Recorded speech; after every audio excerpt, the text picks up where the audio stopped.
Shalom. Back again with another commentary. Just listen to certain ones. Once again, now,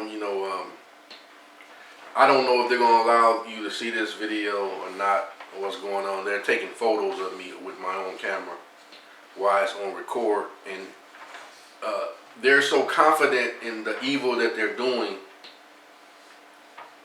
that they're just still doing it anyway, because they're saying, what can you do about it? But what I can do about it is tell the truth.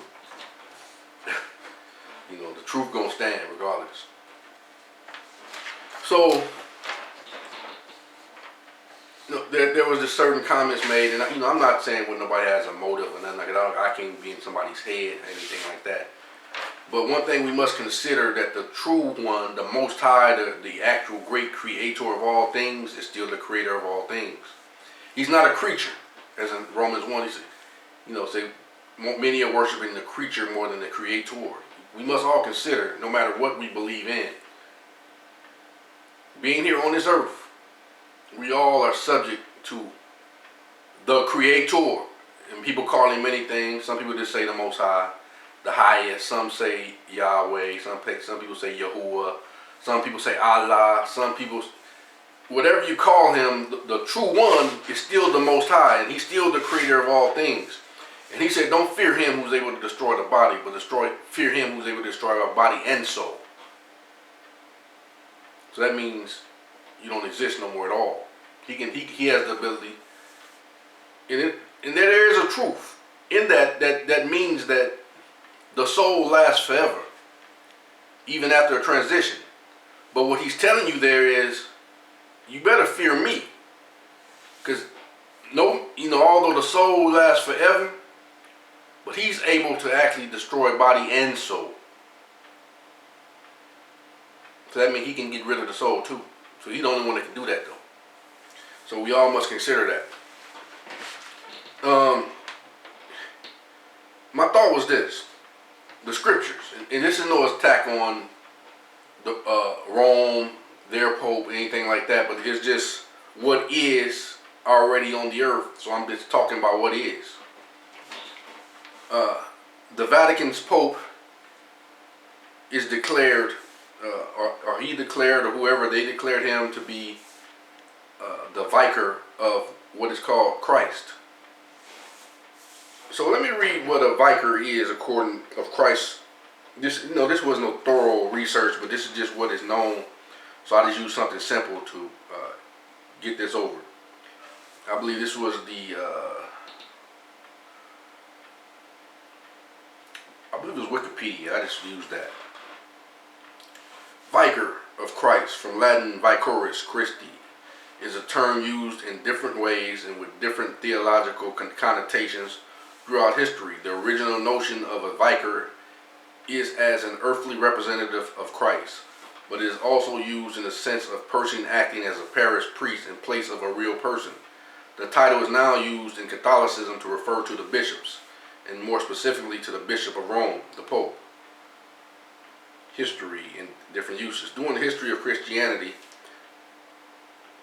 of which, like I say, I do not claim to be, for the record, because the kingdom that I'm a part of lives in me, and that is also the true scripture. In the true Elohim, or the true Allah, Elo, rules the kingdom that is inside of me. The true me. That's just for the record. During the history of Christianity, the title of Vicar of Christ was used in different ways, with implications for theological, pastoral, and different times. Used for the bishop. The first record of concept of Vicar of Christ is mentioned in the epistles of Magnesians of Saint Ignatius, Bishop of Antioch, who was possibly a disciple of both John the Apostle and St. Peter.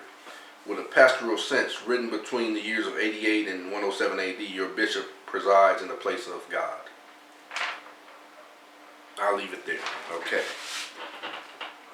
Now, saying that, the scriptures, the one that was actually written thousands and thousands of years ago. He says, in the Most High says in those scriptures, that he is the Elo, or the Allah, from the land of Egypt, which is Kemet. The true people of Elo, Allah, often resided in, I believe it said Abraham came from Mesopotamia. But they also resided in Kemet, Egypt. Whenever there was trouble, they always fled to Kemet or Egypt. So apparently at one particular time, they found refuge in Canaan and Egypt. Now let me throw this in there. At one particular time, the copper-colored people had refuge here on this land of Turtle Island, northwest of Mexico. The original indigenous people always had refuge with the original people. I'm going somewhere with a thought. But then something happened years later with some other people claiming to be some other people. And then there was problems. And then these other people were subjugated, subrogated, hypothesized, colonized by these other people that's claiming to be those people. And then also in 1828 Webster's Dictionary, it says an American, I'm just correlating and putting it all together. It says an American are the copper-colored people found here by the Europeans, but now are identified with basically the children of those Europeans. And also now you go look up Europeans, the original Europeans, if I am correct. I will stand corrected if you correct me. But based on my overstanding and understanding, even the original Europeans were copper-colored. So basically, there's a divide. The old world, which is really the new world that they say. The old world always existed of the copper-colored people, even in the books, the holy books. But then something happened between the times of the 1600s, probably a little bit before, but basically about the 1600s and after, with some other people that traded places with the original people and changed the books. Now, if I'm wrong, I stand corrected, because I will not defame or defraud anybody's name. So if I'm wrong, correct me and I will stand corrected. Because my intentions are in good faith at all times.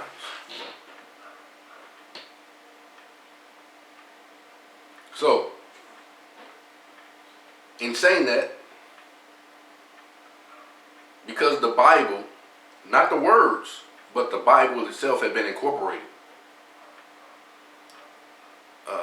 is it possible, so I'm going to put it this way, is it possible that the vicar of Christ, the one standing in place of the Almighty, ordered it to be changed and take out the jour, Elo or Allah, out of the text or out of the script and replace it by his own terms? Therefore you get capital L, capital O, capital R, capital D, or even lowercase L, O, R, D, in replace of the true name of the Most High. So I would suggest that even attacking the holy books or the Torahs or the scripts, it could be that we are attacking ourselves as we do that, but because we can't hold the Most High, the true Most High, in contempt for his word when he did not change it.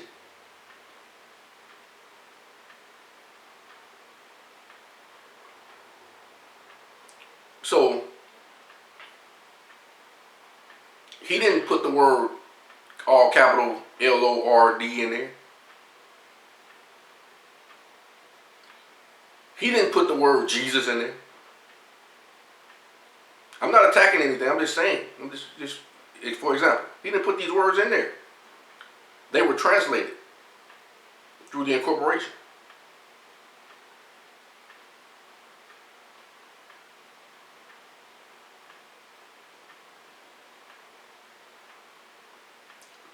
Words have been changed. But that's why it's called a spiritual book. Because the kingdom that is in us will resonate when it's time for the Most High that lives in us will bring us to the truth. He said that's why he comes in the volume of the book. Despite of what they do to it, the truth will resonate with us because we are the truth. We are the people. And that's not to discredit any other people. But the book was given to us. His people.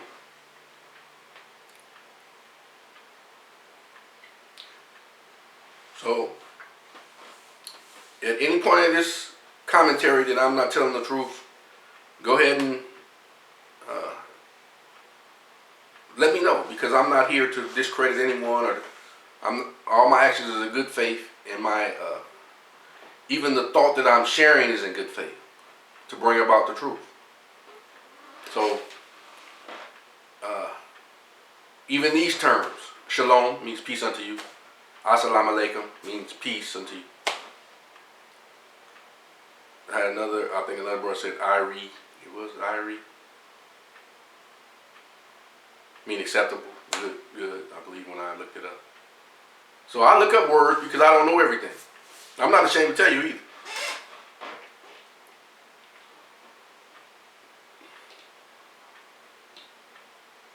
But I do give credit to where credit's due. I've learned a lot. Because all good things come from the Most High. It's from the kingdom that is in me, through the Most High that's in me, to lead me to the good Moors, the good Israelites, the good people on the earth that will provide honest information and commentary for me to consider and for me to add to myself. So,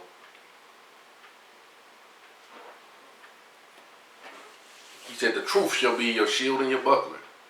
So I'm not going to worry about the people that's not in the truth, because the people that's not in the truth that has no intention to be in the truth. Let me put it that way. Because we're all learning to become in truth. But there are some that have no intention to be in truth, and their only process is to stand in the way of others who are seeking the truth. They shall soon disappear. And that's no threat or nothing like that. You can't say, I'm threatening them. No, that's just the truth.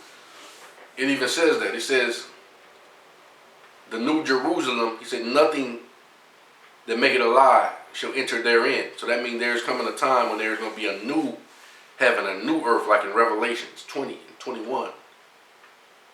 And I believe that's 27 when he says, and nothing in it shall make a lie, because the old heaven and the old earth had passed away. That means everything that is a lie going to disappear. He said, and the nations of the earth and their kings shall bring in their glory, their truth, their honor, their integrity, based on the truth. So that's just a commentary, and just my thoughts for the day on that. So shalom unto you. Assalamu alaikum. Peace.